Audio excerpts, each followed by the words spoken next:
I was quite surprised, shocked, and I think I was very naive going into this, that I thought it was going to be like a simple little procedure. How wrong I was. So anyway, let's get into it. So what happened to me? Well, as I said, mine was due to pain.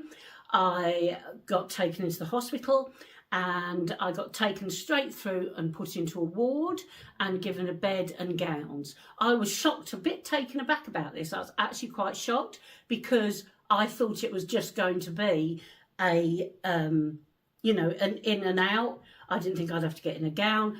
I was perhaps naive. Were you naive if you've been through it already? But I was quite naive. Anyway, I was told to get into the gown and the surgeon would be round shortly.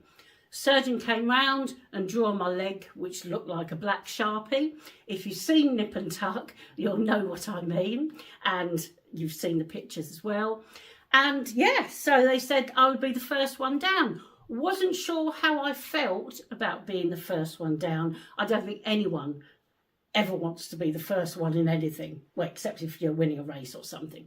But yes, I was the first one down. They came and collected me and I was escorted walking into the theatre. This was my first shock, and this is where it started to get quite intense for me.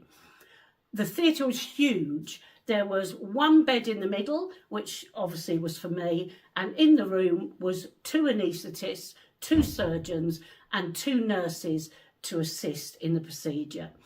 I realised then that I'd been very naive, and it sunk in that this is actually a proper medical procedure. I'd signed forms to say that I could die from the procedure if I got deep vein thrombosis or blood clots, or that indeed they pierced a major vein. But anyway, so yeah, it hit that this was a proper procedure. I got on the bed. I was more or less taped down to the bed, and the anaesthetist started to talk through what they were going to do, i.e. to ensure I don't feel any pain and keep an eye on my blood pressure, my oxygen levels and my heart. Surgeons came and introduced themselves and they said, did I have any questions? Well, I did have one question. I did say to them, I am not very good with pain and I'm scared because is it going to hurt? Expecting them to say, no, it doesn't. He said, sadly it is, but you're in very good hands. And they were true with that because I was in very good hands. So they said, we will do our best. That is not as painful as possible. And but unfortunately there is going to be discomfort throughout it. And he said it's going to take roughly 25 minutes to an hour, the actual procedure.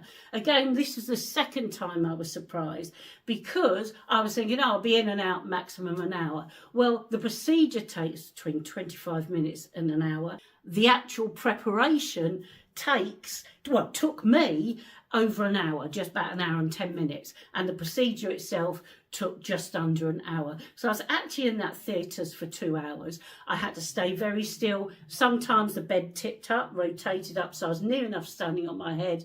And sometimes I was near enough standing in a standing position, but still on the bed where they needed to get into various veins. Yes, there was a lot of discomfort throughout it, more than I thought.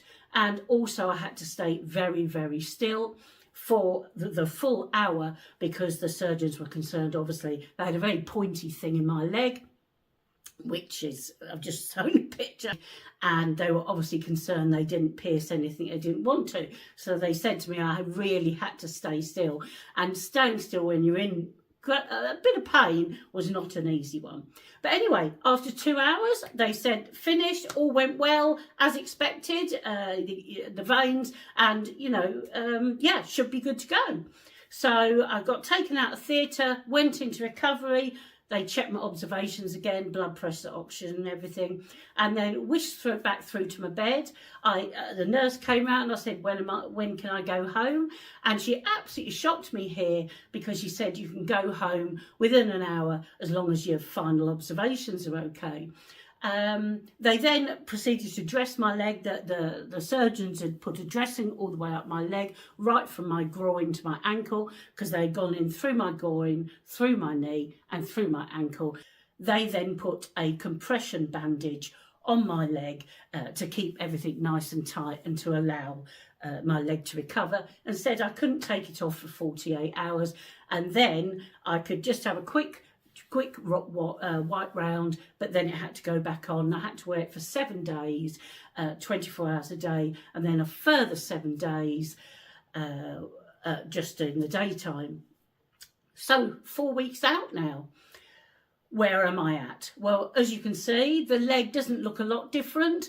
The scabbing where they went in has gone, and the veins, some veins are not as bumpy as they were, but I haven't seen a lot of difference. But I've felt a lot of difference, which is the main thing. I don't have the heaviness in my leg, I don't have the spasms, but I do have discomfort around my knee area, which was one of the main areas where they were dealing with my veins. How did your operation go? Are you still thinking of having it done, or have I scared you off?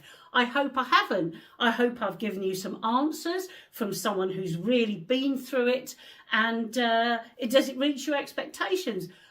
Would I have it done again? Yes, I absolutely would. If you've had it done, would you have it done again? But anyway, thank you very much. Sorry you had to wait nearly 4 weeks. And thank you again for watching. Goodbye.